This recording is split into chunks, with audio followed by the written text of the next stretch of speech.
В высших и среднеспециальных учебных заведениях Коми началась приемная кампания. За 3 дня работы в Сыктывкарский госуниверситет поступило почти 400 заявлений, больше всего на педагогическое направление. Всего в этом году университет планирует набрать 2500 студентов. Кстати, нынешняя приемная кампания в СГУ отличается от предыдущих, чем знает Елена Кононова. В холле главного корпуса Сыктывкарского госуниверситета абитуриентов встречают волонтеры. Они подсказывают, куда обратиться. Первый этап – это консультационный пункт. Здесь специалисты помогают выпускникам школ определиться, какое же направление выбрать. Валерия Марохна из Сосногорска твердо решила – будет журналистом. По результатам ЕГЭ у нее на это есть все шансы. По литературе 65, по русскому 73. Следующий этап – подача заявления. Эту процедуру в этом году сильно упростили. Теперь бланки заполняют сами абитуриенты. Причем не в бумажном, а в электронном виде. Для этого в СГУ поставили 20 моноблоков.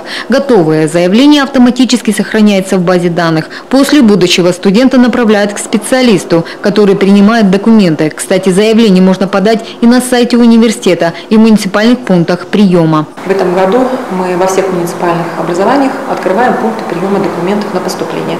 Поэтому вовсе будет не обязательно ехать из Воркуты, чтобы поступить к нам, из Инты, чтобы поступить к нам, из Усть-Куломского района и так далее, и так далее. Более того, мы открываем в Архангельской и Вологодской области пункты приема документов и, соответственно, в двух странах.